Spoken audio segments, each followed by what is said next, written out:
What's up, y'all? Sparty here. I want to do my final video on the Samsung Galaxy Note 8. Apologies for all the ambient noise outside in the background, but it's too hot in my room to close the windows, and I don't have AC, so I really have no other choice. But anyway, this is going to be my nearly year-in review for the Samsung Galaxy Note 8. Now, the launch of the Note 9 is literally around the corner. It's next week, pretty much alongside Doom Eternal, but I'm going to focus on the Note 9 and focus on the Note 8, how it's held up, how I feel about it, and I'll just let you guys know straight off the bat. I think that the Note 8 is a very good phone. Even to this day, it's still a great phone. Like, a lot of people have been putting out their like nearly year reviews of it, and are basically saying it's due for a refresh. I don't personally think so. Like, I think this phone is still great to use, to the point where my girlfriend wanted the Note 9, but then she was like, then she said she wanted the Note 8. And it kind of confused me at first, because I was like, why would you want the Note 8 if the Note 9 is around the corner? She was like, I just like it more. Even though the Note 9 is not out yet, so how could you say you like it more? Anyway, so let me talk about everything about this phone. As I said, and apologies for smudges and stuff like that. Obviously, I don't have a case on it, so there's really nothing I could do about it. I'll just do the basics. Battery life. Battery life is, for a phone that I'm not using on like my T-Mobile network, I'm mainly just using it on Wi-Fi right now. And when I was using it as my secondary phone, yes, a lot of people will scoff at a Note 8 being my secondary phone alongside a V30, but that's just how I do it. And it's not that one is better than the other. It's just because that's how I've always done it from the Note 5 and V10 era. I just like what LG does with a lot of their stuff. A bit more. Not a lot more, but a bit more. But anyway, battery life is great on this phone. It's not, for a phone that has the same size battery as the V30. The V30 does indeed get better battery life on like data on the T-Mobile network and stuff like that. And the V30 has, 500 megahertz spectrum on T-Mobile, and the Note 8 doesn't. So it's kind of weird that the V30 gets faster download speeds and stuff, like upload speeds and stuff like that, and still is more battery efficient than the Note 8. But the Note 8 by no means has a terrible battery. I think ever since the Oreo update, battery life has indeed gotten better. Performance has indeed gotten better. And that's something that was a sticking point for me in the Android 7.0 build of the Note 8, where I'd have a lot of lag, stutter, before I decided to start using, the device maintenance app, and just built into the phone, and just clean out stuff every now and again when I need to. And that does indeed help performance a lot. Never install some second or third party kind of device maintenance app, because those things tend to bog down your phone more. I would just always, and of course, since I just got out the shower, the fingerprint sensor doesn't want to work, but um, always use a first party kind of solution for that, to clean out your clean out your phone. It doesn't necessarily it doesn't delete anything off your phone. It's just excess stuff that's running in the background, pretty much. LG and Samsung both have this. I don't know any other manufacturer that does. And I know Google has like a solution for that too, that you can download. If anything, I'd say download that if you want one that's not on the phone. But I'd say Samsung's built-in device maintenance app is great for that, and it actually does affect performance. I feel it. um, and performance overall is still very good. It's something. This phone is still very powerful. Snapdragon 835, 6 GB of RAM, stuff like that. And the 6 GB of RAM definitely does help this phone. Compared to the V30, I don't see that much of a difference, but compared to something like the G7, which I'm recording this video with, it is a clear difference. And I don't get why, because I've never had issues with 4 GB of RAM on a phone until the G7. And I don't have like major issues. Like it's only every now and again where I'm in the camera recording for a good amount of time, and it'll just like retrace apps sometimes. It doesn't do that a lot, but it's just something that I did want to bring up. The display. One of my videos that I made was comparing this Super AMOLED display and the V30's POLED display. Of course, my mom called me. Give me a second. And I will say this: both displays are amazing right off the bat. I don't necessarily have a preferred screen when it comes to either company's OLED panels. I will say that LG's is a bit more cooler, so it does help my eyes not strain as much. So it is better for me in that aspect, but that's entirely subjective. And you could also change the color temperature of both of these displays if you really want a cooler display. But color shifting is less of an issue on the V30. It's more of an issue on my Note 8, but it's not like a terrible amount. It's not that much more to where I'd be like, yeah, the Note 8's display is trash or anything like that, because I don't personally think that at all. There's light bleed on the edges of the display on both of these phones. It's less pronounced on the Note 8 because of the simple fact that it has the Infinity display, but at the end of the day, it does still happen. You don't see it in broad daylight. It's something you'll always see when you're like something you'll definitely see during darker situations. But if you have a case, you don't see it at all. So keep that in mind as well. But rather than talking about these two phones here, let me go back to just talking about the Note. Let me talk about durability and how this phone is held up outside of a case for the past, when did I get this phone? Like April something.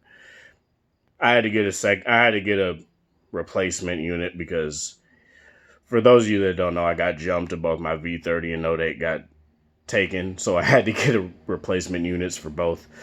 I will say when I first got the Note 8, there is indeed a nick right there. Since I'm using the wide angle camera, it doesn't want to focus, but you guys can see there's a nick in between the heart rate sensor and the fingerprint sensor. It's very small and very minor, but it's something that I do indeed got to bring up. It did happen. There are scuffs on like the frame and stuff like that, but again, there's no cracks on the display. There is like a very small hairline scratch. There's a hairline scratch right by the earpiece. It's nothing like terrible. Nothing like, oh, there's cracks on my display and stuff like that. There definitely isn't. This phone has been handled very well. I take care of my phones a lot in and out of cases. So for this phone to hold up as well as it did is also complimentary to how I handle my phones. A lot of people put their phones in like jumbled up bags and purses and stuff like that. That's why there's phones get jacked up. I don't do that. They're always in my pocket. But yeah, fit and finish is still great. It still looks great. And I'm honestly not hurt. I'm not butthurt by the fact that the Note 9 is pretty much going to look identical to the Note 8. aside from the fingerprint scanner placement, which is indeed what I'm going to talk about next. The fingerprint sensor placement never has been an issue for me, mainly because I got huge hands and my finger is always resting by that fingerprint sensor. So it's something that I do not have a problem with at all. That's just something I wanted to give you guys a heads up on. But it depends on how big your hands are. As you guys can see, I have big hands. So it's just something that my finger rests naturally right there by the fingerprint sensor. So it's never an issue for me. The iris sensor, there is a bit of a bug where, say, I unlock it sometimes or I go and do this, then unlock it, the iris sensor will still be on when it's on the home screen. All you really gotta do is just shut the display back off and turn it and unlock it again, and that'll just be done. That's just a minor bug, nothing terrible, but it's something I did indeed want to point out. This phone is still very great for gaming. It has the Adreno 540 GPU and stuff like that. Something that is very nice when it comes to a flagship phone. I have no issues using this phone to game. Same with the V30, same with the G7, but it's just something that you have a built-in video recorder for your games and stuff like that, and that's something that is very nice. Cameras. A lot of people say these are some of the best cameras on the market. While I would agree, they're definitely not my favorite. I would say they're probably my third favorite behind the G7. First favorite being the V30, mainly because the V30 has less kinks than the G7's camera.